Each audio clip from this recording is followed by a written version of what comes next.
Ini ya hasil bukan hasil soal-soal tryout paket satu ya, terutama di penalaran umum. Tapi sebelum mulai ada baik kita berdoa seperti biasa, berdoa dipersilahkan.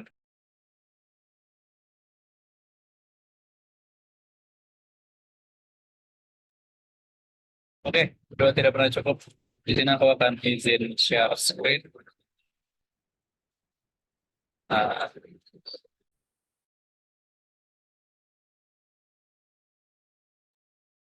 oke, apakah sudah terlihat di layar teman-teman semua?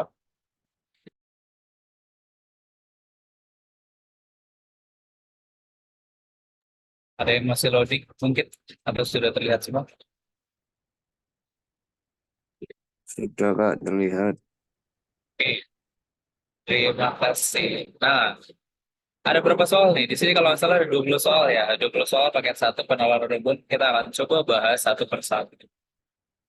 Di sini penjelasannya secara rinci itu kita akan bahas bareng-bareng saja ya teman-teman. Jadi sesuai dengan apa namanya apa yang teman-teman jawab dari tryout kemarin sama di sini aku sebagai tutor itu akan mendampingi kira-kira untuk menjawab soal seperti ini tuh bagaimana caranya.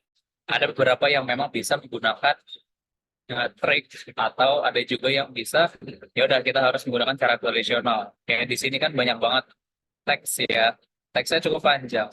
Cuman ada dua paragraf tapi panjang. Nah, kita akan mulai bahas pertama dari nomor satu. Nomor satu dikatakan apa nih? Ziko. Siapa yang punya teman namanya Ziko? Ziko itu seorang, bukan ya, bukan seorang rapper atau leader playgroup Blok B. Artinya mungkin di sini aku bisa katakan si Ziko itu bukan seorang rapper, juga bukan atau bukan sebagai leader. Nah, kemudian Ziko bukan leader grup B atau CEO. Maka di sini aku bisa katakan Ziko bukan leader grup Blok B. Blok B siapa? Atau bukan juga CEO dari KOZ Entertainment gitu lah. Terus di sini dikatakan jika, oh nih kita silang dulu. Jika lagu Any Song, jika lagu Any Song tidak ada, jika lagu Any Song ya, jika lagu Any Song itu tidak ada, maka Zico adalah CEO KOZ Entertainment. Set. Kenapa aku bikin tabel kayak gini? Di sini untuk mempermudah. Ini kan contohnya, uh, contohnya kan bagian dari silogisme ya teman-teman. Kalau misalnya dia bukan rap atau bukan leader, terus kalau misalnya dia bukan leader atau dia bukan CEO, terus di sini ada premis. Jika lagu Any Song tidak ada, jika lagu Any Song tidak ada, maka dia adalah CEO GWZ Entertainment. Maka di sini sebenarnya kita bisa membuat simpulan nih. Kita buat simpulan dulu. Kita buat simpulan. Kalau misalnya dia tidak menciptakan lagu Any Song, maka dia CEO Entertainment, maka dia apa namanya bisa menjadi leader boy group Blok B, bisa juga menjadi rapper. Jadi kalau misalnya untuk jawab soal ini seperti apa namanya sederhananya teman-teman itu menghubungkan. Kan di sini ada kata hubung nih, atau ada kata hubung atau kalau misalnya dikatakan lihat aja pasangan ya, rapper si bukanlah rapper ataupun leader. Berarti di sini kita bikin aja rappernya negasi, leadernya juga negasi. Kemudian kalau misalnya di leadernya negasi, di sini dikatakan dia bukan leader juga atau CEO-nya ya. Maka kalau misalnya leadernya negasi, pernyataan di sini CEO-nya juga negasi. Kemudian ada premis lanjutan.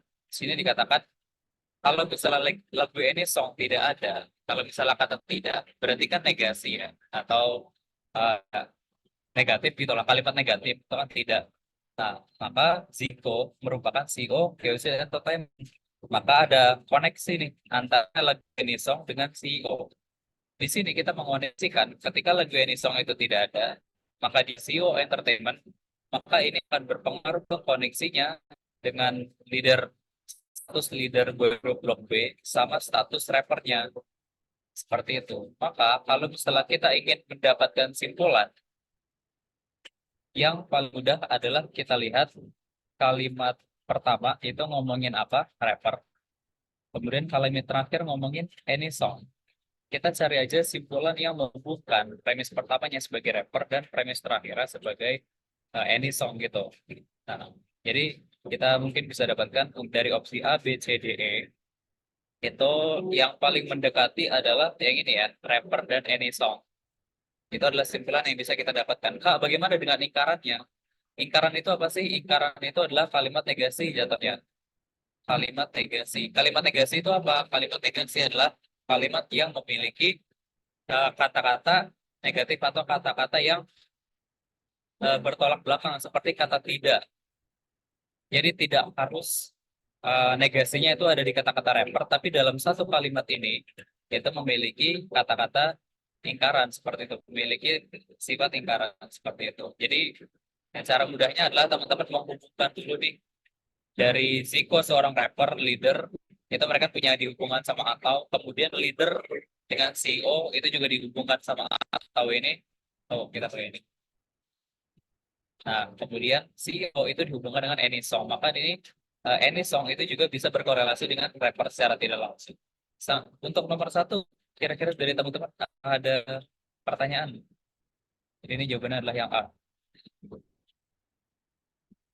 Atau yang masih dibingungin, boleh.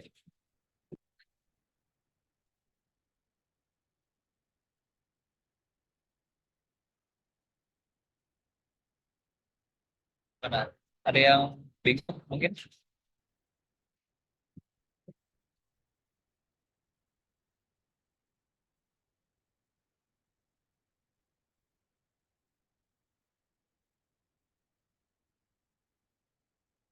Teman-teman yang lain gimana? Gimana? Apakah aman juga?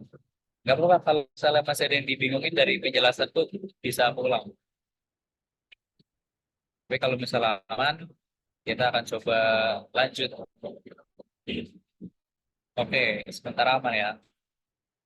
Oke, kalau gitu nomor satu aman, kita akan lanjutkan ke nomor dua. Satu, apa dikatakan? Nomor dua di sini dikatakan dari 22 anggota jurnalistik, yaitu hanya 14 siswa yang mengikuti pelatihan jurnalistik di media cetak. Berarti dari 22 di sini ada 14 ya, 14 yang mengikuti pelatihan jurnalistik di media cetak. Nah, kemudian dari 14 siswa yang bersedia mengikuti Olimpiade, mungkin ada korelasinya kali ya. 14 siswa yang mengikuti sama mengikuti pelatihan jurnalistik. Mungkin pelatihan jurnalistik itu digunakan untuk mengikuti Olimpiade. Oke, nggak apa-apa. Dari 14 siswa yang bersedia mengikuti Olimpiade itu hanya yang lolos seleksi administrasi. Hanya yang lolos seleksi administrasi yang dapat berpartisipasi dalam Olimpiade. Oke. Kemudian yaitu di sini ada 7 siswa yang mengikuti pelatihan di Jawa Pos, 5 siswa yang mengikuti Kompas. Oke, kita coba itu dari 14 ini, dari 14 ini tuh kita bagi menjadi ada 7 yang mengikuti Jawa Pos atau JP lah kita tulis. Lalu ada lima yang mengikuti Kompas dan ada 2 yang mengikuti Jawa Pos dan Kompas. Nah, cuma di sini kan masuknya tuh ke dalam kategori himpunan ya, teman-teman. Dari 14 orang, di sini ada 7 yang ikutin Jawa Pos, 5 ikutin Kompas, 2 ikutin Jawa Pos dan Kompas.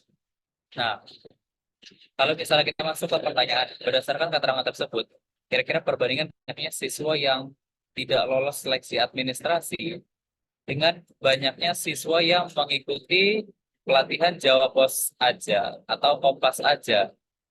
Nah, apakah siswa yang ini kita harus cari tahu dulu nih berapa siswa yang nggak lolos seleksi dari 14 orang ya. Nah, di sini dikatakan siswa yang tidak lolos seleksi itu dibandingkan dengan yang mengikuti pelatihan Jawa Pos saja dan Kompas saja. Apakah yang mengikuti Jawa Pos saja ada 7? Enggak ya. 7 orang ini itu kalau misalnya kita pecah, 7 orang ini adalah yang mengikuti Jawa Pos saja dan mengikuti Jawa Pos serta Kompas.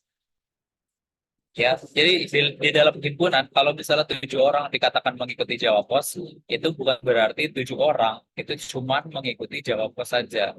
Tapi 7 orang ini ikut Jawa Pos saja dan ikut Jawa Pos serta Kompas. Jadi 2 orang ini tuh masih masuk ke dalam sini, guys. Makanya harus kita kurangi. Ya, maka nanti kita dapat untuk yang Jawa Pos saja, karena yang Jawa Pos dan Kompas ada 2, maka yang Jawa Pos saja adalah 7 kurang 5. Sorry, 7 kurang 2. 7 kurangi 2, ya, yaitu 5. Kemudian, yang ikut Kompas itu ada 5 orang. Ya, yang ikut Kompas itu ada 5 orang. Nah, 5 orang ini, balik lagi, itu ada yang ikut Kompas saja, dan ada yang ikut Kompas serta Jawa Pos. Makanya harus kita kurangi untuk mengetahui berapa orang sih yang ikut Kompas aja, kayak gitu. Maka di sini untuk yang ikut Kompas aja adalah 5 kurangi 2, yaitu hasilnya adalah 3. Nah, karena kita udah tahu nih, yang ikut Jawa Pos aja ada 5 orang, yang ikut Kompas aja ada 3 orang, dan yang ikut Jawa Pos serta Kompas ada 2 orang, maka kita bisa menemukan siapa yang tidak ikut pelatihan. Atau T ya, tidak ikut pelatihan itu adalah 14 dikurangi 5, 3 sama 2, kurangi 10. Sama dengan 4 orang. Nah, 4 orang ini merupakan siswa yang tidak lolos seleksi administrasi untuk mengikuti pelatihan. Maka ini perbandingannya adalah 4 banding. Ada kata-kata atau, maka yang Jawa Pos sama Kompas itu kita tambah, yaitu 5 tambah 3. Maka kita bandingin 4 banding 8 atau 1 banding 2. Sampai sini mungkin teman-teman untuk nomor 2, apakah ada pertanyaan?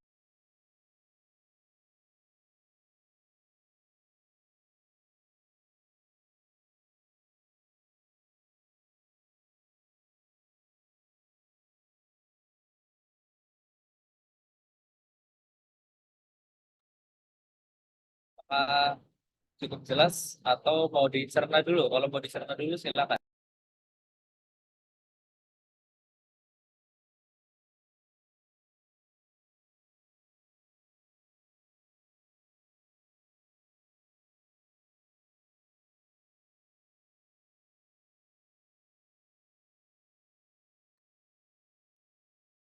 Bagaimana? Teman-teman, apakah ada pertanyaan?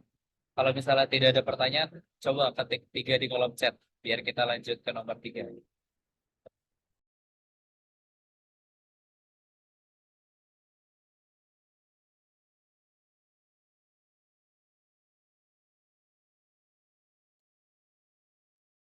Oke, baik. 3. 3, 3, 3, 3. Oke, kalau gitu kita lanjutkan ke nomor 3. Nah, kita lihat. Kayaknya kita coba cek pertanyaan dulu ya. Berdasarkan ketentuan di atas, ada 4 ketentuan nih. Ada 4 ketentuan nama siswa yang berada di tempat duduk nomor 3. Oke, kita baca ketentuannya. Diketahui ini ada dalam sebuah bioskop itu ada 5 tempat duduk kosong yang disusun berurutan dengan nomor 1 dari sisi paling kiri sampai dengan nomor 5. Urut ya, 1, 2, 3, 4, 5 berarti. Terus ada 4 orang bernama Pauline, Jordan, Arlini, dan Irma. Itu akan mengisi tempat duduk sesuai dengan ketentuan sebagai berikut. Kita gambar tempat duduknya. 1, kita gambar agak naik. Oke. 1, 2, 3, 4, 5. Ada 5 tempat duduk. Kemudian ketentuan apa nih? Setiap siswa hanya dapat mengisi 1 tempat duduk. Oke. Terus terdapat 1 tempat duduk kosong di antara Jordan dan Irma. Ada 1 tempat duduk kosong di antara Jordan dan Irma. Kalau misalnya kita melihat formasi berikut, ini tempat duduk pertama, kedua, 3, 4, 5. Bagaimana cara menempatkan Jordan dan Irma supaya di tengah-tengah mereka itu kosong?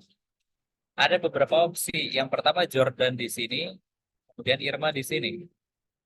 Di tengah-tengah mereka kosong, ya kan? Ini opsi pertama. Atau opsi kedua. Opsi kedua Jordan di sini. Opsi kedua kita coba, oh, salah. Kita coba gambar gini. 1, 2, 3, 4, 5. Opsi kedua, misal Jordan di sini atau Irma di sini, ya kan? Atau Jordan di sini atau Irma di sini atau sebaliknya, ya, banyak formasi. Tapi kita coba menggunakan formasi yang pertama. Terus itu untuk syarat yang ketiga, kedua. Syarat yang ketiga apa? Syarat yang ketiga, terdapat 2 atau 3 tempat duduk di antara Arlini dan Maulin. Ada 2 atau 3 tempat duduk di antara Arlini dan Maulin. Oke, Arlini dan Maulin kita belum menempatkan di mana-mana nih. Kalau misalnya kita menggunakan formasi yang pertama, kita tempatkan di sini Arlini dan di sini Maulin. Apakah syarat ketiga ini tercukupi? Di antara Arlini dan Maulin itu ada 3 tempat duduk. Ya, tempat duduk kedua, 3 dan 4. Syarat ketiga tercukupi. Tapi kita cek opsi apa ketentuan keempat. Tidak ada satupun di antara Maulin atau Irma, tidak ada satupun di antara Maulin atau Irma yang duduk di sebelah tempat duduk kosong. Jadi Maulin dan Irma itu duduk di sebelah tempat duduk yang kosong. Nah, di sini Irma, di sini Maulin. Kalau misalnya di sini Irma, di sini Maulin, di antara Maulin, baik itu kiri ataupun kanan, itu nggak ada nih tempat duduk kosong. Tapi si Irma, ya kan, Irma ini duduk di sebelah tempat duduk kosong. Sini kosong kan, yang 3 kosong. Sedangkan si Irma duduk di sini. Berarti syarat keempat masih belum terpenuhi. Berarti kita nggak bisa menggunakan apa namanya formasi seperti ini. Kita akan mencoba formasi lainnya. Coba kita gambar lagi. 1, 2, 3, 4, 5. Kalau misalnya menurut teman-teman, bagaimana cara membentuk formasinya supaya memenuhi iya benar keempat syaratnya 1, 2, 3, 4, 5. Kita coba untuk memenuhi syaratnya ini dulu nih, Jordan dan Irma. Di tengah-tengahnya, coba kita lihat. Terdapat 1 tempat duduk kosong di antara Jordan dan Irma. Oke, kita coba tempatkan Irma di sini dan Jordan di sini. Ya, kita coba tempatkan Irma di sini dan Jordan di sini. Itu untuk syarat kedua terpenuhi itu. 1 tempat duduk kosong di antara Jordan dan Irma. Kemudian apa nih? Terdapat 2 atau 3 tempat duduk di antara Arlini dan Maulin. 2 atau 3 tempat duduk di antara Arlini dan Maulin. Gimana caranya Arlini dan Maulin di antara mereka tuh ada 2 atau 3 tempat duduk. Dengan cara nggak langsung. Di sini kita tempatin Arlini, kemudian di sini kita tempatin Maulin. Ya kan, di sini kita tempatin Maulin. Nah, tapi coba kita cek. Ya, ini terpenuhi. Tapi coba kita cek untuk ketentuan keempat. Maulin sama Irma, intinya adalah Maulin sama Irma itu di sebelahnya nggak boleh tempat duduk kosong. Sedangkan di sini masih nih. Berarti ini kita tukar. Maulin sama Irma kita tukar. Sini Maulin, kemudian di sini Irma. Oke, mau hari ini ya, hari ini. Nah, hari ini. Kira-kira kalau misalnya seperti ini, mana yang kira-kira tidak terpenuhi? Kita cek pernyataan pertama, pernyataan yang kedua. Terdapat 1 tempat duduk kosong di antara Jordan dan Irma. Di sini malah udah keisi nih, udah keisi sama si Maulin. Tapi di antara Arlini dan Maulin ada 2, 3 tempat duduk. Ada 2 ya, tempat duduk ketiga sama tempat duduk keempat. Kemudian Maulin sama Irma itu duduk kanan kirinya tuh nggak kosong. Jadi sebenarnya untuk ini tuh pernyataan yang kedua ini tuh masih belum terpenuhi guys. Ya, karena di sini kan dikatakan harus ada 1 tempat duduk kosong nih di antara Jordan dan Irma. Ya kan, sedangkan ini nggak masuk. Tapi bagaimana kalau misalnya kita taruh Irma di sini? Sebenarnya ini agak kontra ya. Di sini dikatakan eh, Maulin sama Irma, ya kan Maulin atau Irma itu tuh di sebelahnya tuh nggak ada yang kosong. Nggak ada yang kosong. Ini agak kontra nih. Karena kalau misalnya di sebelah Irma itu isi, ya berarti kan di antara Irma sama Jordan itu tuh nggak kosong gitu ya. Pasti keisi. Jadi sebenarnya agak kontra nih untuk pernyataan yang kedua. Tapi kalau misalnya dikatakan ada satu tempat duduk bukan kosong nih. Nah, kalau misalnya kita hapus ada satu tempat duduk di antara Jordan dan Irma, ini masih bisa masuk untuk yang opsi ke apa formasi kedua seperti ini. Jadi kalau misalnya kita menggunakan formasi kedua, maka yang ditanya adalah siapa yang berada di tempat duduk nomor ketiga, yaitu Jordan. Maka kita ambil opsi jawaban B. Sampai sini mungkin teman-teman ada pertanyaan atau mungkin ada formasi lain untuk menjawab nomor tiga ini. Boleh mungkin kalau misalnya ada formasi lain.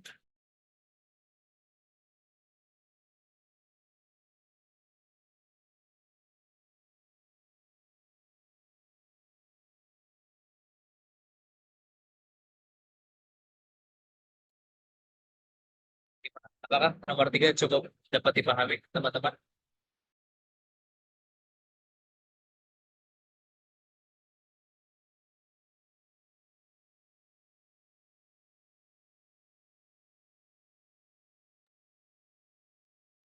Oke, sepertinya cukup dapat dipahami ya. Oke, kalau gitu kita lanjutkan nih. Kita lanjutkan ke nomor 4. Apa dikatakan nomor 4? Ada 4 siswa kelas 12. Oke, namanya Arlini, Rizardi, Maulid, dan Jordan. Oh, Irma diganti Rizardi. Oke, masih dengan base team mereka berempat, yaitu memperebutkan gelar ranking paralel. Paralel. 1 sampai 4 dengan ketentuan sebagai berikut. Oke. Nomor apa? Satu. Berarti ini ada 4 nih. 1, 2, 3, 4.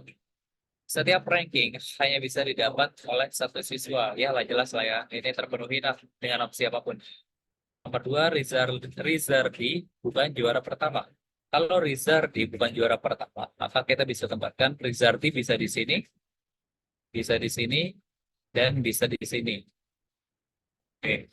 Kemudian Jordan bukan juara terakhir. Kalau bukan dua juara terakhir, kita bisa tempatkan Jordan di juara pertama, kedua, ataupun ketiga.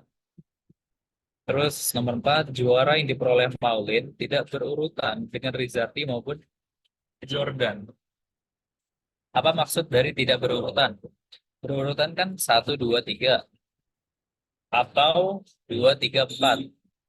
Artinya apa? Setelah Maulin nggak boleh Rizardi, setelah Rizardi nggak boleh Maulin, setelah Maulin nggak boleh Jordan, setelah Jordan nggak boleh apa namanya Maulin, kan kurang lebih kayak gitu. Maka di situ dia katakan tidak berurutan. Nah, kalau misalnya tidak berurutan, kita coba cek yang kelima. Yang kelima apa? Yang kelima di sini dikatakan Arli ini nah, Arli ini boleh memperoleh gelar yang lebih baik daripada Rizardi. Kalau seperti ini berarti kita tahu Arli ini baru Rizardi. Ya, seperti itu. Nah, terus yang ditanyakan apa? Yang ditanyakan adalah peserta yang memperoleh ranking 2 dan 3 berturut-turut adalah siapa? Nah, kalau misalnya seperti ini, kita coba cek apa namanya 2 dan 3 berturut-turut. Berarti di sini 2, di sini 3. Kira-kira formasinya kita mulai dari mana nih? Kira-kira formasinya kita coba kalau misalnya kan di sini dikatakan Maulid sama Rizardi sama Jordan tuh nggak boleh berurut-urut ya. Terus berarti Rizardi di 1, 2. Kalau misalnya sebelum Rizardi ada Arlin, siapa namanya? Arlini ya, Arlini. Nah, berarti kita bisa menggunakan formasi seperti ini. Di sini Arlini, di sini Rizardi, ya kan? Kemudian di sini Maulid, terus di sini Jordan. Kalau misalnya menggunakan seperti ini, kira-kira ada nggak nih opsi yang kita langgar? Jordan nggak di terakhir, Rizardi juga nggak di pertama. Terus habis Arlini ada Rizaldi. Ini cukup nih untuk opsi A. Tapi apakah itu jawabannya? Kira-kira kalau misalnya opsi yang ketentuan 4 nih, kira-kira kita tabrak nih. Maulin tidak berurutan dengan Rizardi maupun Jordan, ya kan? Di sini dikatakan Rizardi di sini, kemudian si Maulid di sini. Nah, opsi seperti ini kan jatuhnya berurutan ya, antara apa namanya antara Rizardi sama si Maulin, bertentangan sama pernyataan keempat. Oke, jadi untuk pernyataan keempat ini masih belum masuk nih untuk formasi seperti ini, JRM. Coba kita cek opsi lainnya. Oh, kayaknya kalau misalnya Arlini lebih baik daripada Rizaldi ini nggak mesti ini ya. Bisa aja Arlini, terus Jordan, habis itu Rizaldi. Ya nggak kan di sini konteksnya Arlini masih lebih baik daripada Rizaldi ya kan. Walaupun nggak langsung sama Rizaldi. Kita cek untuk opsi yang E. Apakah opsi yang E memenuhi semua opsi? Sini urutan dari yang kedua dan ketiga adalah Arlini dan Jordan. Di sini Arlini, di sini Jordan. Bisa di sini Rizardi dan di sini Maulini. Ya kan Maulin. Nah, kita cek untuk pertentuan kedua. Rizardi bukan juara pertama. Oke, dia dari terakhir. Jordan bukan juara terakhir. Jordan bukan juara terakhir. Sini dikatakan juara ketiga. Oke, ya kan yang ketiga terakhir. Kemudian Maulin nggak boleh berurutan dengan Rizardi maupun Jordan. Setelah Maulid nggak boleh Rizardi, setelah Maulid nggak boleh Jordan. Setelah Maulid ada Arlini. Oke, berarti yang keempat masih masuk nih. Kemudian yang kelima, Arlini memperoleh gelar lebih baik daripada Rizardi. Ya, di sini Arlini, di sini Rizardi.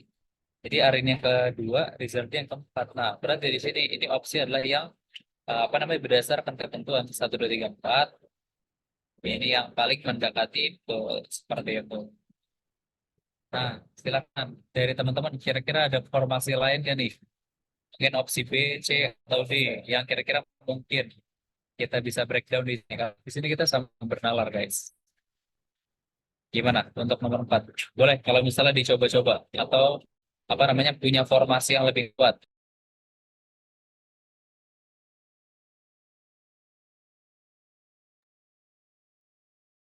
Oke, teman-teman yang lain bagaimana?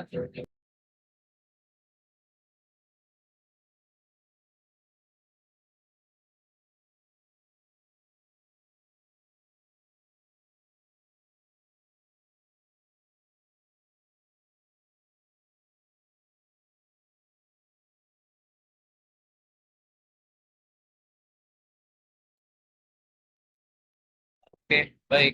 Kalau gitu kita lanjutkan ke nomor 5. Satu. Ah, teks berikut untuk menjawab nomor 5 sampai 9. Nah, ini yang mungkin bisa dikatakan cukup menguras waktu nih, karena teksnya panjang banget. Balik lagi teman-teman, teman-teman pasti udah tahu triknya. Jangan baca teksnya dulu, tapi baca soalnya dulu ya. Jadi kita nggak perlu baca seluruh teksnya, karena dalam satu waktu eh, cukup sulit untuk memahami satu teks yang cukup panjang. Jadi kita cukup fokus ke soalnya aja. Kita lihat dari soal nomor 5. Berdasarkan paragraf pertama. Nah, berdasarkan paragraf pertama, berarti kita nggak perlu cek paragraf kedua. Menghemat waktu. Pernyataan yang benar kecuali. Dia harus lebih detail nih. Kata-kata kecuali kadang-kadang suka kelewat gitu ya kan. Pernyataan yang benar kecuali. Berarti kita mencari pernyataan yang salah. Lalu kita cek satu persatu opsinya. Kertas memiliki bahan baku yang sama, tapi nilainya berbeda. Kita cek apakah ada kata-kata seperti ini. Kita akan melakukan namanya teknik screening. Gimana step by step untuk melakukan teknik screening? Kalian tentuin dulu kata kuncinya apa yang mudah dicari. Bahan baku. Jangan bahan baku dan nilai. Nah, kita cari dulu ini bahan baku. Kalau misalnya kita lihat opsi apa namanya paragraf pertama, Kertas identik, agama, politik, agama, bahan baku. Nah, ini ada bahan baku, ya kan? Kita lihat, baru kita baca. Sejatinya kertas mempunyai bahan baku yang sama. Oke, kertas memiliki bahan baku yang sama, tapi nilainya berbeda. Apakah? Iya, nilainya berbeda. Jadi dikatakan bahan baku yang sama. Oke, ini udah pernyataan yang betul, tapi apakah nilainya berbeda? Kita lihat. Jadi dilihat dari bahan baku itu, sejatinya kertas mempunyai harga yang sama. Kalau dilihat dari bahan baku, paling tidak nggak jauh berbeda. Namun di lapangan, harga kertas bisa jauh berbeda. Buku tulis berbeda dengan buku cetak. Kertas koran berbeda dengan kertas uang. Kertas undangan berbeda dengan kertas sertifikat. Di sini kita tidak melihat kata-kata nilai ya, tapi di sini dikatakan harganya bisa sangat jauh berbeda. Berdasarkan apa? Berdasarkan bukan bahan baku. Bahan bakunya tetap sama, tapi apa yang berbeda? Kalau misalnya kertas uang, kertas koran, kertas sertifikat, itu dalam konteks ini secara tersirat itu bisa dikatakan sebagai nilai. Nilai itu juga bisa disebut sebagai fungsi, ya. Fungsi atau kegunaan atau nilainya itu tuh satu makna secara tersirat itu yang sama. Kertas undangan memiliki fungsi yang berbeda dengan kertas uang.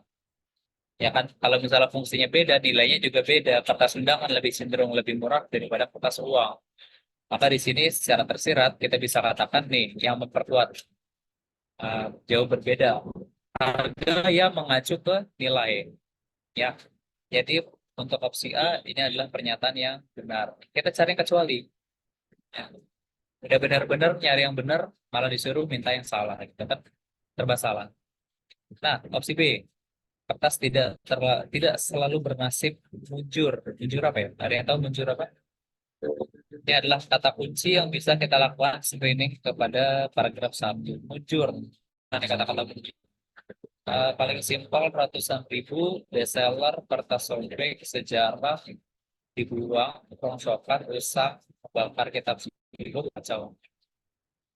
Namun, oh ini nih, kertas tak selalu bernasib mujur sama munjur mungkin sama ya. Ini mungkin tipe aja nih. Ya, kita menemukan kata-katanya ya. Di sini udah jelas nih, kayak di apa namanya kopi doang nih.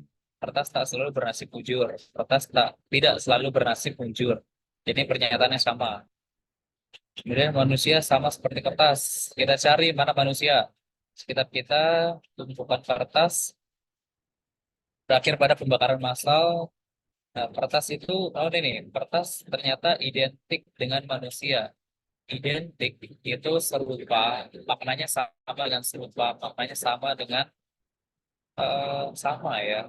Jadi identik, identik, kemudian serupa, serupa, kemudian sama itu maknanya sama ya. Jadi manusia sama seperti kertas atau kertas itu identik sama manusia ini adalah rasa yang dibalik. Jadi ini bisa dikatakan betul tertulis di sini.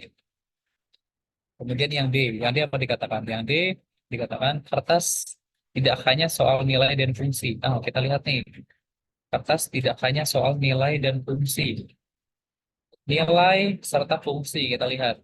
Nah, semakin berfungsi, semakin dirawat lebih dari itu kertas. Oh ini dia, kertas bahkan tak hanya soal nilai dan fungsi. Kertas tidak hanya soal nilai dan fungsi. Ini adalah pernyataannya betul ya, karena dari kalimat tersebut, maka yang kecuali adalah yang E. Kita cek yang E. Semua berakhir pada pembakaran massal. Tadi kita nemu nih pembakaran massal. Nih, kalau di sekitar kita ada banyak tumpukan kertas yang berakhir pada pembakaran massal. Di sini dikatakan berakhir pada pembakaran massal. Tapi di sini dibilang ada banyak dan di sini dibilang semua. Nah, teman-teman harus mengetahui nih kata-kata semua itu merujuk kepada 100%. Benar-benar semua gitu, tidak terkecuali.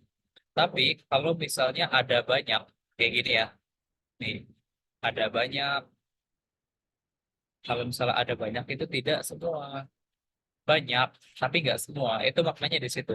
Ada banyak, kemudian sebagian, apalagi sebagian, kemudian separuh mungkin ya, separuh nafas misal. Nah, ini tuh sama maknanya. Jadi kalau misalnya di sini dikatakan ada banyak yang apa namanya berakhir pada pembakaran massal, iya, tapi nggak semua.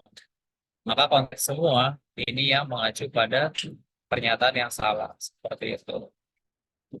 Nah, untuk nomor 5, apakah ada pertanyaan teman-teman?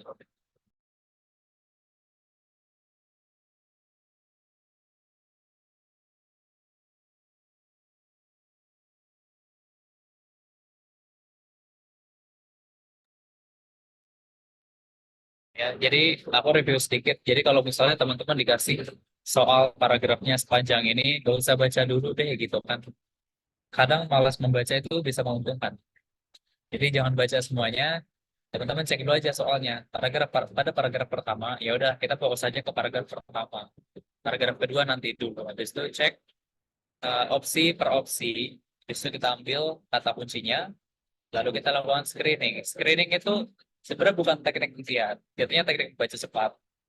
Cuma teman-teman nggak baca kertas identik dengan banyak hal, dengan ekonomi, politik, dan agama sebagainya tuh teman-teman nggak baca satu-satu. Tapi screening aja. Sini identik, politik, agama, sebagian, bahan baku, langsung ketemu kayak gitu.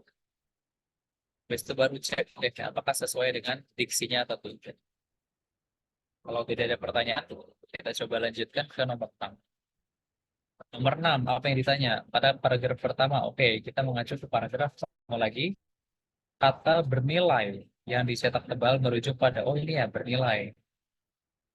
Kalau misalnya di sini dikatakan merujuk, merujuk maknanya gimana? Cek kalimat sebelumnya. Cek kalimat sebelumnya. Sebelumnya.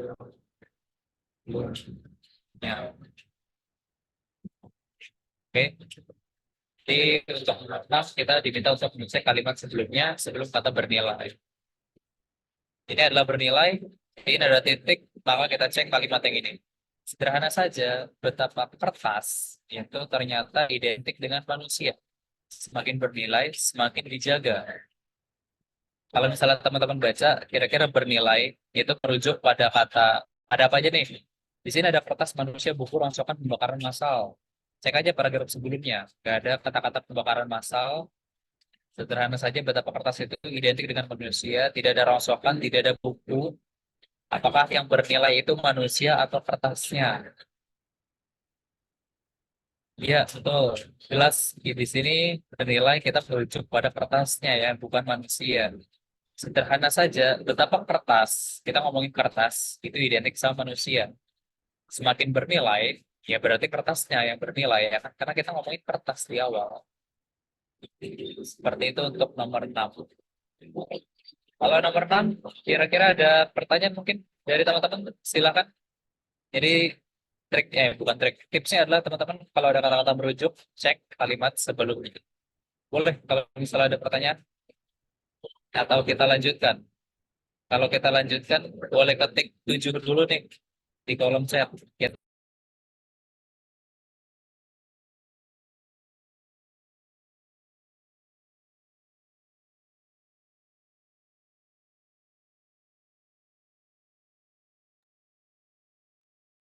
Oke, 7. Oke, kita coba lanjutkan. Nomor 7.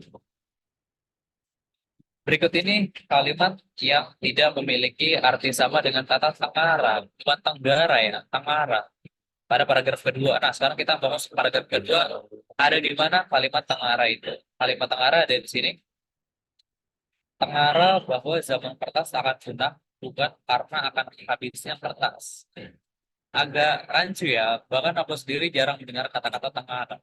Tengara bahwa zaman kertas akan punah karena akan habisnya kertas. Bukan karena ya, bukan karena. Di sini ada negasi, kemudian di sini ada karena. Kalau misalnya karena, ya, kata karena, jadi kita tarik aja nih, set, karena itu merujuk pada konteks sebab akibat. Ya, konteksnya berujuk pada sebab akibat. Sebelum karena itu bisa menyatakan apa namanya? Oh, sebelum karena itu bisa menyatakan akibat. Setelah karena itu bisa menyatakan sebab. Ya kan? Artinya mengarah bahwa zaman kertas akan punah. Apa yang mengakibatkan apa yang mengakibatkan zaman kertas akan punah? Bukan karena atau bukan sebab karena habisnya kertas. Nah, habisnya kertas ini akan menjadi sebab. Ya, cuman karena apa? Karena di sini ada kata kena. Bukan. Bukan sih. Bukan karena. Di sini kan ada kata-kata bukan. Nah, habisnya kertas ini kan berarti merupakan sebab. Kalau misalnya kita ubah nih diksinya bukan lingkaran, bukan negasi. Habisnya kertas dapat menyebabkan, bukan kurang lebih gitu. Habisnya kertas dapat menyebabkan kertas punah. Berarti habisnya kertas merupakan sebab tengah apa namanya kertas punah ini menyatakan akibat. Nah, tengara, tengara merupakan bagian dari sebab akibat. Maka kita cek kalimat yang tidak memiliki sama dengan tengara. Kita cek aja dari opsi berikut A, B, C, D, E. Mana yang merupakan sebab akibat? Oh, tidak ya. Di sini tidak. Oh, ini ada kata-kata tidak. Wah, harus lihat ini. Berarti mana yang bukan sebab akibat? Kurang lebih seperti itu. Kita cek untuk opsi A. Opsi A di sini dikatakan pada zaman penjajahan dulu. Wah, tanda adanya bahaya, tanda adanya bahaya dengan membunyikan lonceng ini. Ya, adanya bahaya dengan membunyikan lonceng. Kalau misalnya kita membunyikan lonceng, berarti ada bahaya. Berarti sebabnya apa? Sebab kita membunyikan lonceng, akibatnya berarti ada bahaya. Ini masih masuk ke dalam konteks sebab akibat. Sebabnya lonceng berbunyi, akibatnya apa namanya? Akibatnya merupakan tanda bahaya. Kalau misalnya yang B, gejala COVID ini mirip dengan gejala flu. Gejala awal COVID-19 ini mirip dengan gejala flu. Kira-kira di sini ada ininya nggak nih? Ada apa namanya? Kira-kira ada sebab akibatnya nggak nih? Sebenarnya ini nggak terlalu ada ya kalau untuk opsi B. Gejala awal COVID-19 ini mirip dengan gejala flu. Di sini kalau misalnya mau melihat apa namanya kurang ada nih sebenarnya sebab akibatnya. Ya, hampir mirip dengan gejala hampir mirip dengan gejala flu. Apakah sebabnya gejala flu akibatnya adalah gejala awal COVID? Atau bisa ya? Bisa. Gejala awal COVID ini mirip dengan gejala flu. Berarti bisa nih. Gejala flu-nya, gejala flu ini merupakan sebab Nah, apa namanya? Sebab gejala flu ini akan menimbulkan akibat gejala awal COVID. Masih bisa, cuman agak tipis ya. Ya ini nih. Tapi ini masih bisa dijadikan opsi. Tapi apakah ada yang benar-benar tidak mengadakan sebab akibat? Kalau C, polisi melepaskan tembakan ke udara sebagai sinyal agar pejabat itu berhenti melarikan diri. Nah, di sini ada kata agar ini adalah kayak sebuah harapan begini. Jabret untuk berhenti melarikan diri. Ini akibat yang terjadi. Ya, ini merupakan akibat yang terjadi ketika kenapa dia bisa berhenti melarikan diri sebab polisi melepaskan tembakan. Ini bisa merupakan sebab. Tapi kalau misalnya opsi D, bahasa isyarat adalah bahasa yang digunakan oleh orang tunarungu. Apakah akibatnya orang tunarungu karena menggunakan bahasa isyarat? Kayaknya enggak ya. Jadi permaknaan itu bukan sebab akibat maksudnya. Jadi ini bisa dikatakan jawaban yang lebih tepat nih untuk tidak memiliki arti yang sama dengan tengah arah. Kemudian apa nih opsi E? Opsi E akibat gelagat mencurigakan ya warga berhasil menangkap maling. Oke, Ini adalah sebabnya nih. Sebabnya karena gelagat yang mencurigakan. Akibatnya maling berhasil ditangkap. Oke, jadi kita bisa katakan cukup terlihat perbedaannya di opsi yang D. Walaupun B sama C cukup ini tipis nih sebab akibatnya. Ada tanggapan mungkin dari teman-teman untuk nomor 7, silakan. Sebelum kita lanjut ke nomor 8.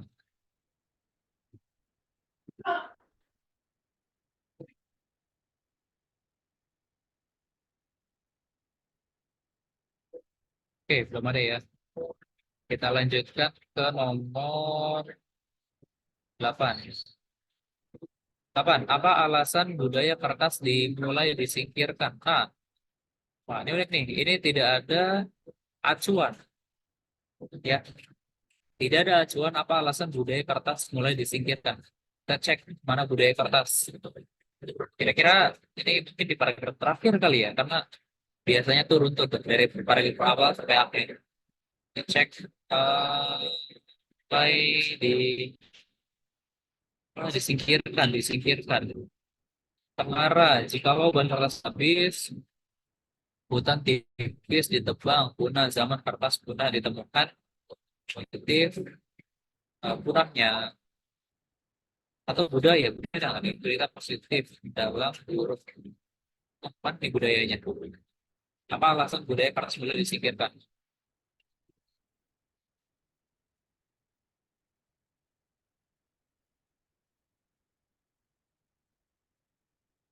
Yang menemukan budaya kertas mungkin apa kita mulai dari yang pertama? Kertas menyimpan sayangnya bahkan ini budaya kertas. Oh ini dia di atas nih kelihatan. Sayangnya belakangan ini budaya kertas terutama budaya ilmiah itu mulai disingkirkan. Kenapa disingkirkan? Kertas seakan-akan tak berharga. Oke, kita lihat kalau misalnya apa alasan budaya kertas disingkirkan, itu sebenarnya bisa merujuk ke kalimat sebelumnya atau merujuk ke kalimat setelahnya. Ya, biasanya kalau misalnya ini merupakan apa namanya dampak nih budaya kertas disingkirkan, biasanya tuh ada kata-kata penghubung apa namanya kayak sebab itu budaya kertas mulai disingkirkan. Biasanya di atas atau di setelahnya. Coba kita cek di setelahnya nih. Oh, kita cek di atas dulu. Kertas menyimpan sebuah informasi. Artinya, jika kertas adalah informasi masa lalu, juga dapat sebagai informasi masa depan. Oh, ini nggak merujuk ke ini nih. Nggak merujuk ke budaya hilangnya kertas. Itu adalah kalimat penguat biasa. Kita cek selanjutnya. Kertas akan tak berharga lagi. Fungsi dan nilainya sebagai kendaraan sudah digeser. Oke. Bahkan digusur. Terus dicukupkan fungsinya atau dihentikan. Cuma sebagai pembungkus makanan. Sebab begitulah peradaban. Saling tukar menukar, hadisnya batu dan peradaban ini punah karena ditemukan besi. Oke, kalau misalnya untuk nomor 8 kita cek.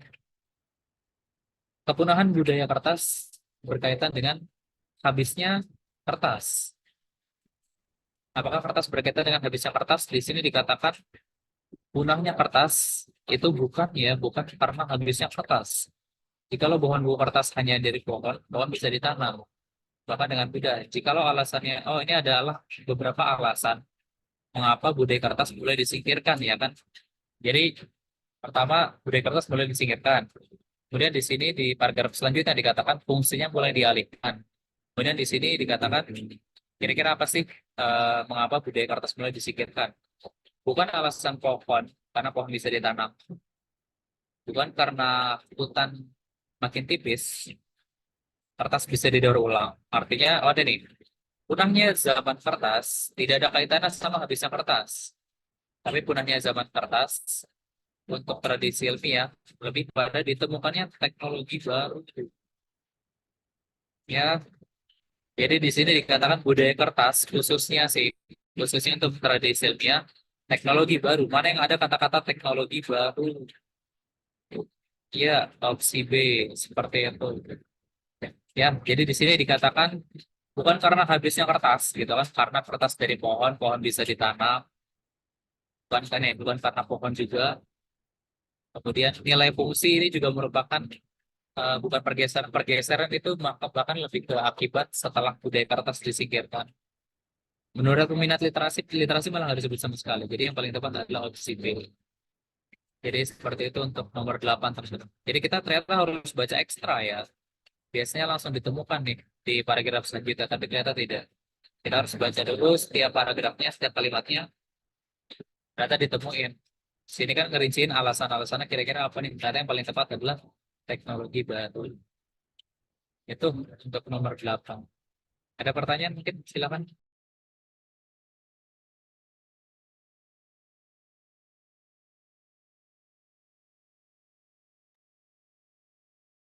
Oke, kalau tidak ada, kita coba lanjutkan ke nomor 9. Berdasarkan diagram. Nah, sekarang kita akan melihat diagramnya. Proporsi dalam derajat. Oke, dalam derajat yang ditempati oleh produksi kertas tisu dan kertas gelombang. Proporsinya berapa? Berdasarkan derajat. Emang proporsinya disajikan dalam apa sih? Persentase. Oh, persentase ya. Kertas tisu ini ada 7%. Kertas gelombang 33%. Berapa totalnya? 40% ya. Ini kita gambar di sini aja nih. Kertas gelombang tadi 33%. 33% berapa sih? 33 per 100. Kertas tisu berapa? 7%. Berarti ini kita jumlah nih. Berarti kalau berdasarkan persentase, proporsinya adalah 40 per 100. Kalau berdasarkan derajat gimana? Ada satu putaran, kita merupakan 100%. Senilai dengan 360 derajat. Maka tinggal kita hitung. 4 kali 36. Yes, betul. 140. Jadi opsi yang paling tepat adalah yang C. Nomor 9. Apakah ada pertanyaan, teman-teman, sebelum kita...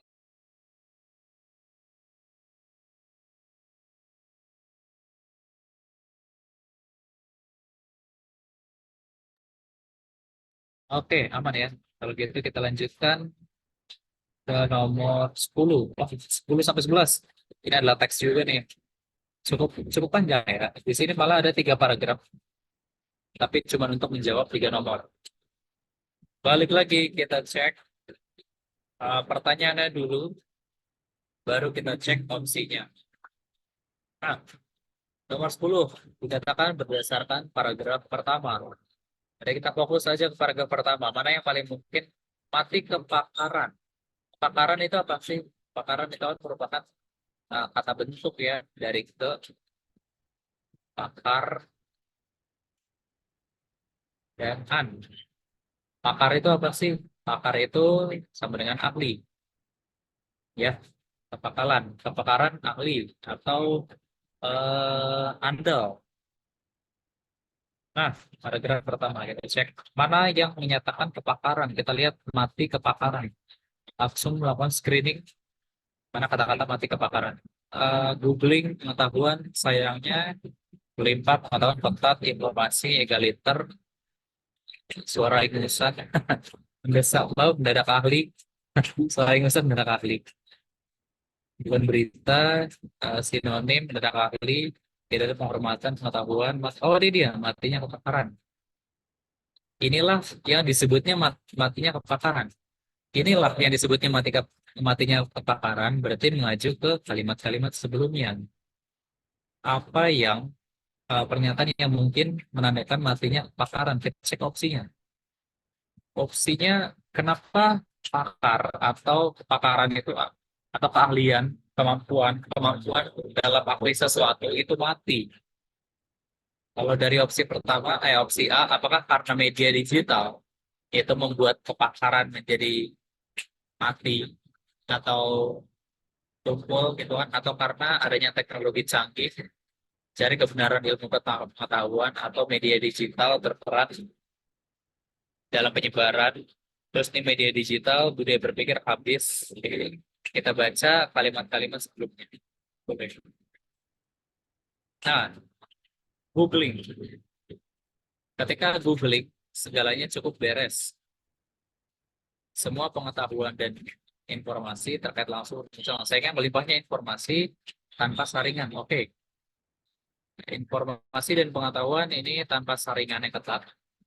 Siapapun bisa membuat informasi media digital. Oke, sekarang ngomongin media digital. Berarti opsinya adalah media digital. A, C, E. A, C, E.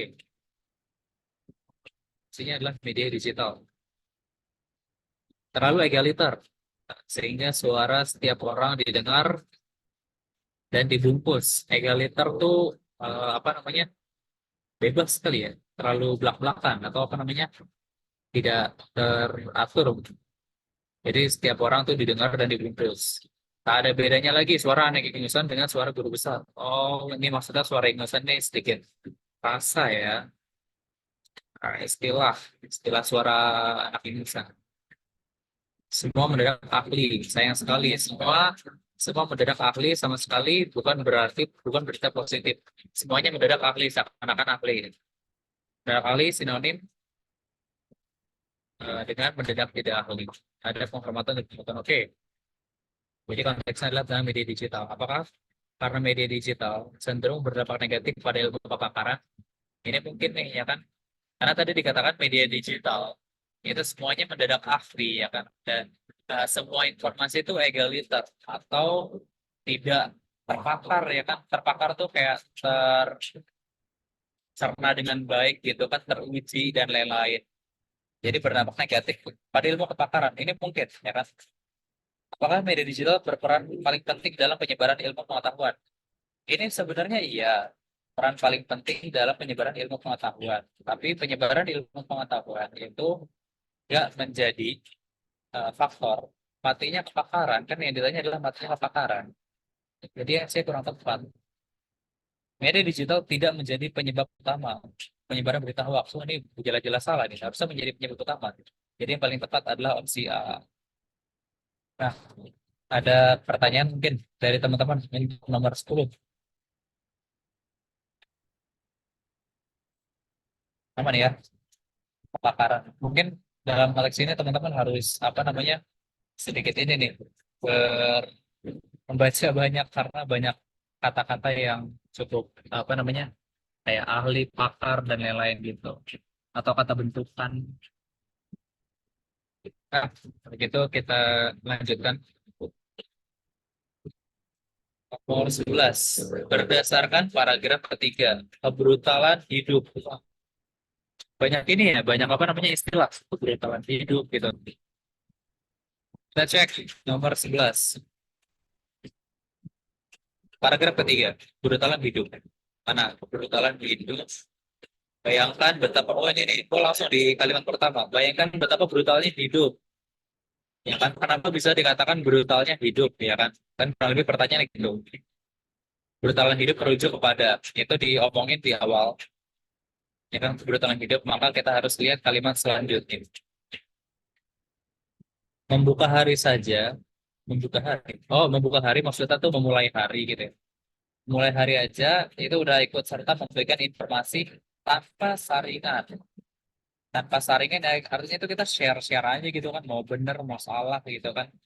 Lalu menutupnya tanpa klarifikasi. Apa maksudnya menutup tanpa klarifikasi, apalagi maaf? Maksudnya adalah kita share, ya udah, kita cuma share doang, kita nggak melakukan penutup kayak oh ini berita ini salah atau berita ini benar, itu enggak. Maksudnya ya udah, kita share aja gitu kan. Apalagi maaf, justru yang ada menumpuk dendam. Kan kita asal share aja gitu. Bayangkan kita terlelap dengan informasi kebodohan. Kita terjaga pula dengan informasi yang sama. Oke, yang kita udah bisa cukup deh untuk lihat.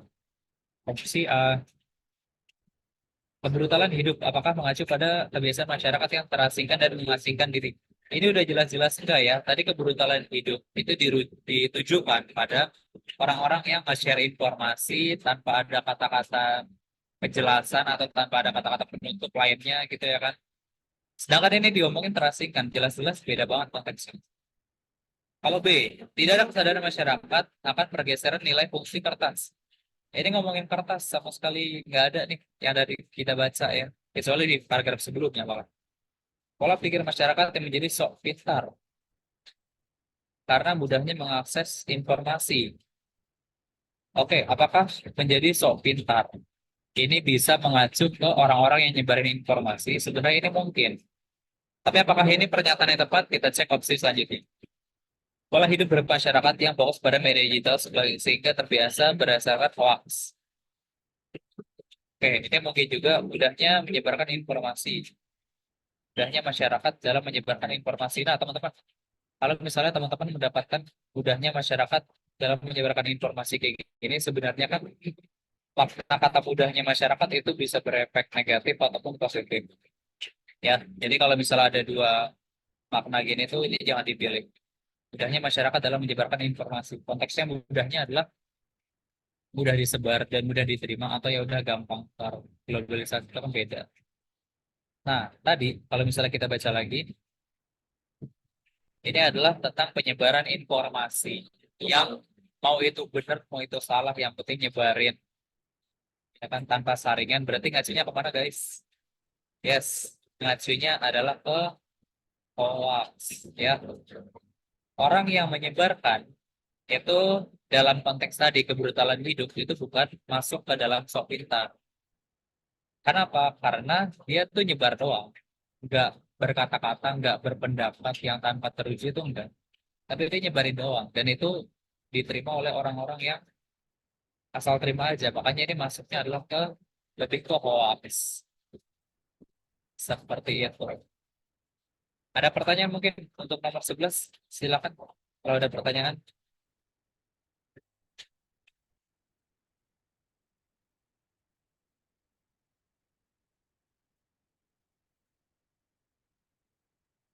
Oke, oke aman ya.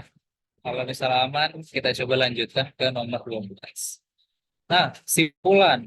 Bagaimana caranya membuat simpulan? Caranya membuat simpulan adalah ini sedikit tips supaya kita mudah untuk membuat simpulan itu adalah cek, aduh, cek paragraf pertama dan cek paragraf terakhir. Cek paragraf pertama, paragraf paragraf satu dan cek paragraf terakhir. Itu cara untuk membuat simpulan. Atau kalau misalnya cuma ada satu paragraf, ya udah cek kalimat pertama ngomongin apa, kemudian cek kalimat terakhir ngomongin apa. Nah, kalimat pertama ngomongin apa? Googling. Googling pengetahuan, informasi, melimpah ilmu pengetahuan, media digital, ya kan? Nih, ngomongin berarti tentang googling informasi media digital gitu kan, mulai nih bermunculan. Bermunculan itu adalah paragraf pertamanya. Kemudian paragraf terakhirnya ini ngomongin tentang kebrutalan, kebrutalan hidup. Jadi kayak kemunculan kemunculan apa namanya media digital gitu, googling itu akan berdampak pada kebrutalan hidup, ya kan tanpa klarifikasi, hoax dan lain-lain. Kita cek dengan melihat itu. Yang A, kehadiran media digital memberikan banyak dampak bagi pola perilaku masyarakat. Ini bisa dibilang betul. Tadi di paragraf pertama ngomongin kemunculan ya kan, kemunculan media digital. Ini adalah kehadiran media digital. Ini udah masuk nih di paragraf pertama. Dan ini memberikan banyak dampak. Nah, masalahnya dampaknya adalah bisa positif, bisa negatif. Tapi kalau dari paragraf ketiga sepertinya kebiasaannya negatif nih ya kan. Menumpuk dendam, apa namanya? Ya, nih, kesadaran, kemudian mendadak jadi manusia gerusa-gerusu. Terus pikiran kita dibentuk semakin dalam, Pak, mengacaukan manusia istilahnya. Kalau yang B, ini ngomongin hoax. Hoax ada akibatnya dari teknologi. Ya, nggak masuk ya. Tadi tipsnya apa? Cek paragraf pertama ngomongin apa? Ngomongin kehadiran digital. Kalau ini ngomongin hoax, lebih kan masuk. Bergesernya fungsi nilai kertas. Iya, ini makin nggak masuk. Mungkin ini di paragraf kedua ya, kita nggak baca. Terusnya ngomongin kecanduan. Nggak ada ngomongin kecanduan. Penyebab utamanya adalah karena kertas ya. Tinggal lagi. Udah jelas, berarti opsinya yang A. Nah, itu mungkin 12 soal yang terkait dengan paragraf. Seperti itu teman-teman. Tenang aja, ini coret-coretan akan dibagi, jadi tips-tips yang aku tulis di sini teman-teman bisa baca lagi dan digunakan soal-soal berikutnya. Ada pertanyaan sampai nomor 12 ini, mungkin dari nomor 1 sampai 12 dari teman-teman. Silakan. Boleh banget langsung ditanyain kalau ada pertanyaan.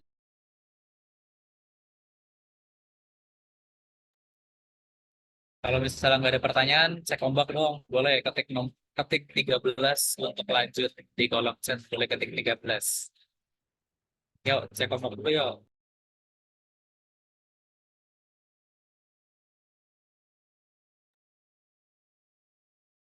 Oke, baik. 13, 13, 13, 13. Oke. Kalau gitu kita lanjutkan.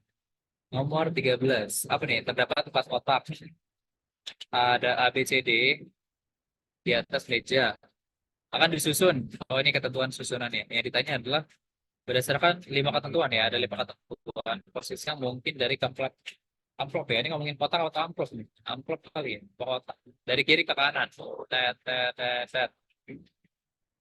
Nah, kotak disusun dari kiri ke kanan secara berurutan 1 sampai 4 ya. Ini aman gitu kan. Pada kotak A terdapat pernyataan kotak ini memiliki kaos kaki lebih banyak daripada kotak yang sebelah kanan. Artinya apa? Logikanya, kalau misalnya ini adalah kotak A dan dia dikatakan itu memiliki kaos kaki lebih banyak daripada kotak sebelahnya, maka di sebelah A itu masih ada lagi dong, ya kan? Kotak ini memiliki kaos kaki lebih banyak dari di sebelah kanan. Berarti setelah A ada lagi dong. Kalau misalnya setelah A ada lagi, ini kita hapus aja opsinya B, C, D. Kita eliminasi. Ya, jadi kita tinggal punya opsi A atau E. Sekarang kita cek. Pada kotak B, kotak ini memiliki kaos kaki lebih banyak daripada kotak di sebelah kiri. Berarti logikanya kalau misalnya ini B, berarti di kiri ada 1 kotak lagi. Oke, ini masih masuk. Ada sama E. Kemudian, pada kotak C terdapat pernyataan kotak ini tidak ditempati pada posisi 2 maupun 3. C itu nggak boleh di sini, nggak boleh di sini. Pilihannya apa? C ada di sini atau ada di sini. Berarti apa? Ini C ada di yang ketiga nih. Kan nggak boleh. Ini hapus aja. Langsung aja jawabannya E. Ada pertanyaan teman-teman? Silakan kalau ada pertanyaan. Enak ya kalau misalnya kita bisa mengeliminasi banyak opsi nih. Kayaknya nggak ada pertanyaan nih. Kita coba lanjut ya. Nah, kita lanjut. 14. Sini dikatakan untuk menyambut bulan bahasa ketua ekskul jurnalistik. Siapa yang pernah menjadi ketua ekskul? Itu menunjuk 3 anggotanya, yaitu ada Titin, Alin, sama Chandra. Untuk menghias sejumlah papan mading dengan ketentuan sebagai berikut. Banyak ya ketentuannya 1 sampai 9. Mungkin. Kira-kira yang bertugas sampai sore siapa nih? Dari pagi sampai sore. Ini ada pagi, siang, sore. Mungkin urutan tugas mereka apa kali ya?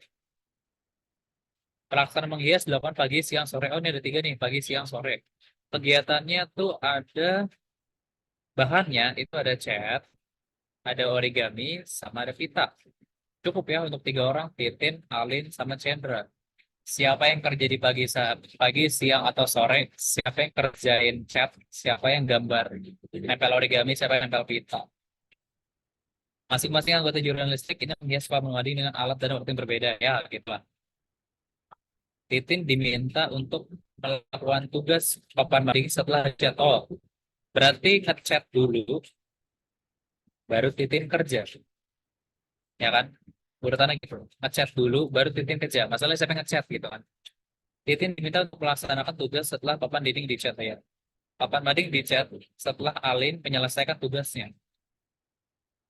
Berarti Alin selesai tugasnya dulu, habis itu dicat, habis itu Titin kerja. Papan mading dicat, oh ya. Alin bertugas setelah papan dinding ditempel origami. Oh, berarti origami dulu, baru Alin kerja, baru ngecat, baru Titin. Chandra bertugas Nempelin kertas papan origami. Oh, Chandra. Berarti Chandra yang kerjain origami. Dia kerja pertama nih, Chandra. Yang ngecat siapa, coy? Penempelan pita dan kertas origami tidak dilakukan secara berurutan. Maksudnya apa? Habis pita nggak boleh origami, habis origami nggak boleh pita. Ya kan? Logikanya apa? Kalau misalnya origami udah di awal, berarti Titin ngerjain pita. Harusnya Alin ngerjain chat gitu kan. Tapi di sini setelah tugas diberikan, wali kelas baru menyadari ada ketentuan yang salah 4 sampai C. 4 sampai 8. 2, 3, 4, 5, 4, 6, 5, 7, 8 ada yang salah. Ada yang miss nih ya. Alin, Titin diminta melaksanakan tugas setelah di chat. Berarti kan ngechat dulu baru Titin masang pipa. Terus Alin bertugas setelah papan dinding origami dipasang. Ini bisa origami Alin kerja. Papan dinding dicat setelah Alin menyelesaikan tugasnya. Ini kayaknya tugasnya Alin ngechat deh ya nggak sih? Tugasnya Alin tuh ngechat. Jadi ada pernyataan yang salah nih. Ya, berarti Chandra, Alin, Titin. C. Ada pertanyaan teman-teman, silakan untuk nomor di berapa? 14 ya, 14. Aman ya. Jadi ada ternyata emang ada diksi yang enggak ini nih. Apa yang enggak pernyataan yang salah.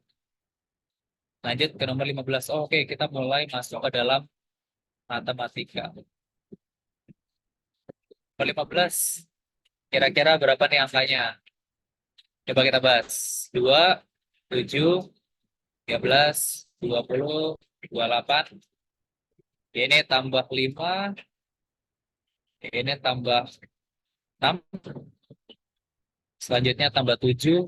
Oh, berarti tambah 8, tambah 9, tambah 10. Masih mudah ya. Tambah 9 dan selanjutnya tambah 10.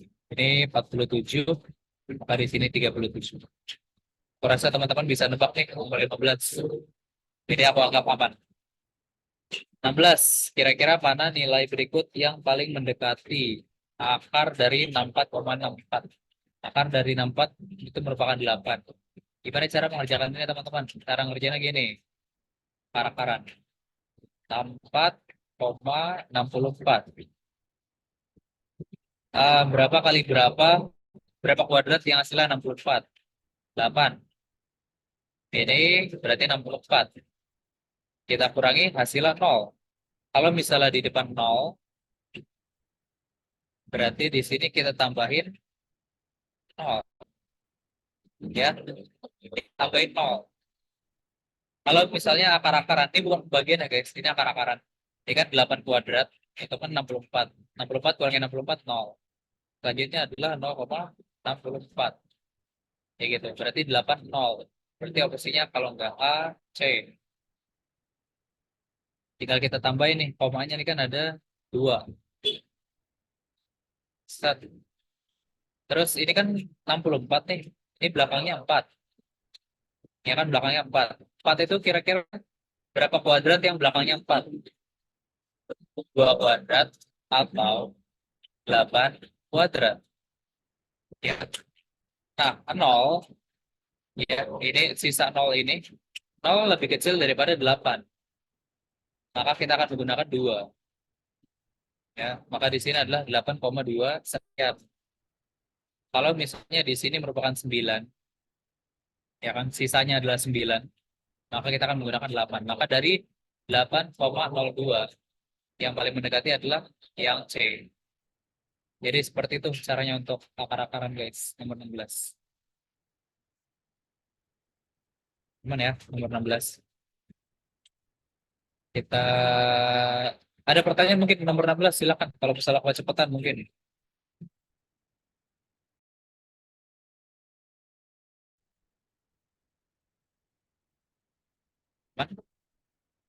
Misalkan kita coba ke nomor 17. Nomor 17 gimana nih? Oke, nomor 17 kita coba hitung. Wah, gimana cara menghitung angka yang banyak banget ini guys? Ini kita akan membuat sebuah persamaan singkat. Ini sini 225. Ya, 225. dikalikan 225. Paling gampang adalah teman-teman kalau misalnya ada angka yang sama. Di ini ada 225, terus di sini ada 225, tapi di sini nggak ada 225. Kita bikin gimana caranya 152 dikalikan 125 itu ada angka 225-nya. Gimana caranya? Ini kita tambah 125. Kita kalikan 225 kurangi 100. Kan sama aja. 225 kurangi 100 kan 125, guys. Kemudian baru di sini kita kalikan 2 kali 152 kalikan 225. Nah, maka di sini kita akan dapat 225. Kita kalikan 225 ditambah 15 2 kalikan 225. Habis itu kita kurangi 152 dikalikan 100. Habis itu kita kali dengan, oke tambah ya. Ditambah deh, sorry. Bisa kita tambah dengan 2 kali 152 kali 225. Oke, sekarang kita kelompokin mana yang ada angka 225-nya. Ini langsung aja nih, aku keluarin 225, kita kalikan 225 tambah 152 ya, ditambah 304. Dapat dari mana 304? 2 kali 152. Habis itu kita kurangi 15.200. Seperti itu. Jadi teman-teman tinggal dapat 225. Teman-teman sekali, ini kalau nggak salah, berapa ya? 2, 4, 5, 7, 7, 9, 1. 1, 2, 5, 8, 2, 1, 3, 6, 6, 8, 1, 6, 8, 1, dikurangi 15.200. Nah, cara gampang gimana? Ini teman-teman bagi aja, ini hasilnya berapa sih kira-kira? Sederhanain aja. Ini dibagi, ini kalau misalnya dibagi 25, ini kalau misalnya sama-sama kita bagi 25, ini akan menjadi 9. 9 dikalikan 681. Habis itu dikurangi, ini berapa ya? 668, 608 ya? 608. Nah, ini hasilnya berapa? Teman-teman bisa hitung hasilnya berapa X. Nanti tinggal teman-teman dikalikan 25. Itu nanti teman-teman dapat hasilnya. Sedikit informasi, ini tidak ada opsi yang tepat. Jadi aku sempat ngitung dan hasilnya itu sekitar berapa ya? Sekitar 13 ribuan, 14 ribuan. 13 13.8.025. Jadi seperti itu guys untuk nomor 17. Ada pertanyaan mungkin untuk nomor 17? Silakan.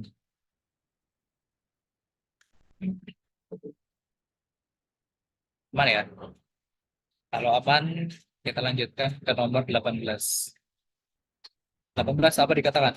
Dalam suatu ujian, sepertiga peserta, oke, dalam suatu ujian, sepertiga peserta dinyatakan lulus dari jumlah, oh, sepertiga peserta dinyatakan lulus, ya, pesertanya berapa kita belum, ini ya 240, 240 ya. Dari jumlah yang lulus, oke, 1/3, ini seluruh peserta ujian adalah 240. 240. Sepertiganya lulus ya, sepertiga lulus berarti sepertiga kali 240 itu 80. 80 yang lulus. Nah, dari jumlah yang lulus 85% itu mendapatkan nilai minimal 85. Nanti 85 ke atas. Berapakah jumlah yang lulus tapi mendapat nilai kurang? Oke. Kalau misalnya dikatakan yang dapat minimal 85 adalah 85%. Berarti berapa yang dapat nilai kurang dari 85? Ini adalah 100% dikurangi 85. Makanya di sini kita kalikan 15/100, teman-teman. Ya. kan yang dapat 85 ke atas ada 85%. Berarti berapa yang dapat 85 ke bawah? Ya 15% sisanya ya. Persentase cuma sampai 100. Berarti ini kita hitung. Nanti kita dapat hasilnya 8 kali 5 itu 120. 12 ya. Ada 12. Ya aman nih. Ya buat teman-teman untuk nomor 18. Nah, ada pertanyaan mungkin untuk nomor 18?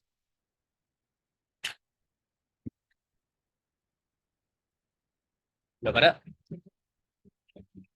Kalau belum ada, kita akan coba nomor 20 dulu kali ya. Ini 19 tadi aku nyoba agak rumit. Kita akan beralih ke nomor 20. 20 apa sih yang ditanya? Ini di jumlah. Nah, teman-teman kalau misalnya ngelihat ini kan tambah dua nih, satu. Ini kan bedanya dua. Kemudian di sini bedanya dua. Terus bedanya dua dan dia bersifat konstan. Berarti akan masuk mana? Akan masuk ke aritmatika. Ya, aritmatika deret ya, barisan dan deret aritmatika. Nah, tinggal kita lihat. Yang ditanya kalau misalnya kita jumlah semua, berarti dimasukin mana? SN. Ya. Dia masuk ke SN. Apa rumus SN? SN adalah N per 2 dikalikan 2A tambah N min 1B. Kita udah tahu A-nya merupakan 1 ya. A-nya 1. Kemudian B-nya tadi 2 nih. Bedanya 2. Tapi kita nggak tahu N-nya berapa. Yang ke-49 nih, kita nggak tahu N ke berapa. Gimana caranya nyari N? Kita akan gunakan AN. Iya bener, AN. Bukan AN, UN. Sorry, UN. Kita akan menggunakan UN. Ya, suku ke 49 suku berapa sih? Apa rumus UN? UN adalah ANIP ya. A dikalikan, salah. A ditambah N min 1B. A ditambah N min 1 kalikan B. Nah, kita tahu UN, U ke N itu di sini adalah 49 ya. 49 adalah A yang merupakan 1 ditambah N min 1 kali B. Nah, dapat nih. B-nya tadi 2 ya. Langsung kita ganti deh. B-nya 2. B-nya 2. Berarti apa kita dapat? 49 sama dengan 1 ditambah 2 kali N. Dikurangi 2. Berarti apa? 2N sama dengan 50. Kita tahu nilai N-nya adalah 50 bagi 2. 25. Udah dapat N-nya. Jadi kita tinggal hitung rumus SN. Gimana penerapannya? Ini kita terapin di sini ya. Kita terapin di bawah. Oh, SN di sini dikatakan N per 2 dikalikan 2A tambah N min 1 kali B. Iya kan? Nah, berarti N-nya apa? N tadi 25 dibagi 2. Itu sama dengan 2 dikalikan 1 dikali N-nya adalah tadi 25 dikurangi 1 adalah 24. Ini harus ditambah. Dikalikan bedanya adalah 2. Berarti apa? 25 per 2. 48 tambah 2. Ini kita kalikan 50. Ini kalau misalnya kita coret, ini adalah 25 kalikan 25. Ini hasilnya adalah 625. Maka jawabannya adalah kalau kita jumlah semua adalah yang C. Atau teman-teman bisa menggunakan rumus yang lainnya nih. Apa coba? SN sama dengan A ditambahkan UN. 2 kali UN. Wah, aku lupa rumus yang kedua. Silakan teman-teman cari. Ada 2 rumus tuh untuk mendapatkan UN.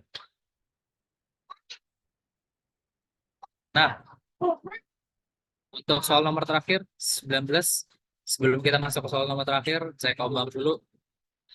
Ketik nomor 19 kalau misalnya nggak ada pertanyaan. Kita lanjutkan ke nomor terakhir. Silakan. Coba, cek kembang. 19. Aman ya? Aman semua ya? Ya teman-teman udah matang nih kayaknya nih penalaran umumnya nih. Di bola UTBK. 19 ya. 19. eh Oke. Ini kalau misalnya aku gambar di sini muatnya kan. Coba gambar di sini ya. Teh kualitas satu dan teh kualitas 2 dicampur dengan perbandingan P banding Q.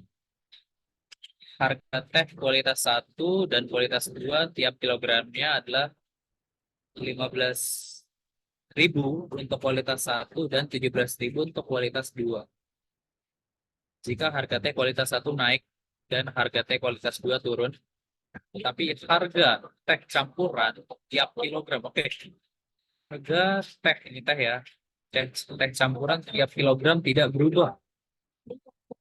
Kita harus menentukan berapa harga teh campuran tiap kilogram. Gimana cara menentukan tiap kilogramnya? Di sini kan ada perbandingan P banding Q, campuran antara teh satu dengan teh 2. Perbandingan P banding Q. Berarti kita bisa katakan P plus Q, P plus Q sama dengan 1 kilogram. Ya, jadi kalau misalnya ada perbandingan, kemudian kita jumlahkan, maka itu adalah total ukurannya. Nah, bagaimana cara kita menentukan harga? Di sini dikatakan tiap kilogram, tiap kilogram adalah 15.000 sama 17.000. Berarti apa? Ini kan ada perbandingan. P plus Q sama dengan 1 kilogram. Kan bisa aja P-nya, asumsinya ya, misal 600 gram. Terus yang Q-nya 400 gram. Kan bisa kayak gitu. Ini asumsi. Asumsi. Jadi bagaimana? Bagaimana kita merumuskannya? Caranya adalah kita tentuin harga gabungan dari teh satu dan teh 2. Gimana caranya? P plus Q. P ditambah P dibagi P plus Q. Sorry. P ditambah P bagi Q. Kemudian ini kita kalikan. P itu kualitas dari yang pertama. Kualitas dari yang pertama itu adalah 15.000. Maka di sini kita kalikan 15.000. Ya. Kemudian kita jumlah dengan perbandingan yang Q. Q per P plus Q. Ya, habis itu kita kalikan dengan 17.000. Ini merupakan harga teh campuran yang tidak berubah. Ya, jadi 15.000 P per P plus Q ditambah 17.000 Q per P plus Q. Ini adalah asumsi yang bisa teman-teman gunakan nih. Ini penting. Jadi kalau misalnya nggak tahu angkanya, kita gunakan aja asumsinya. Nah, kalau misalnya udah tahu kayak gini, terus dikatakan, apa nih? Dikatakan harga tehnya turun 25% untuk yang kualitas satu dan yang kualitas 2 turun 5%. Oh, naik ya, sorry. Naik 25% kualitas satu dan turun 5% untuk kualitas 2. Artinya apa? Tapi harganya nggak berubah. Logikanya gini teman-teman, teman-teman kalau misalnya berdagang, kalau misalnya harganya nggak berubah, harga jualan nggak berubah, berarti takaran dari teh satu dan teh 2 itu yang diubah. Itu kalau misalnya harganya yang berubah. Ya, jadi kalau misalnya harga bahan baku berubah, tapi harga jualnya nggak berubah, berarti takarannya diubah.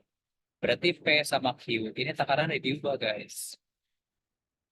Gimana cara mengubahnya? Kita akan melihat apa namanya berapa nilai P dan berapa nilai Q. Ya, kita melihat berapa nilai P dan berapa nilai Q. Ini teman-teman bisa menggunakan yang sama dengan P-nya kan turun, P-nya naik jadi 100, jadi 25%, naik 25%. Berarti akan menjadi apa? Ini akan menjadi 125 per 100 itu dikalikan 15.000 P, 15.000 P per P plus Q. Kemudian ini teman-teman tambah Ini kan harga yang kedua turun 5%. Kalau turun persen jadi berapa? Jadi 95 per 100. Oh, atau ya nggak apa-apa. Kemudian nanti teman-teman kalikan dengan 17.000 Q, ya, 17.000 Q dibagikan dengan P plus Q. Jadi nanti teman-teman akan mendapatkan persamaan seperti ini. 15.000 P per P plus Q.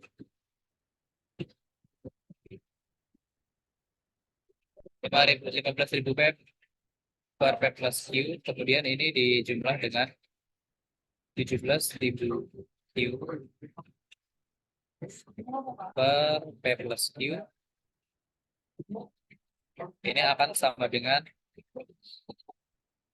125 per 100. Habis itu dikalikan 15.000 P per P plus Q. Habis itu ditambahkan dengan 95 per 100.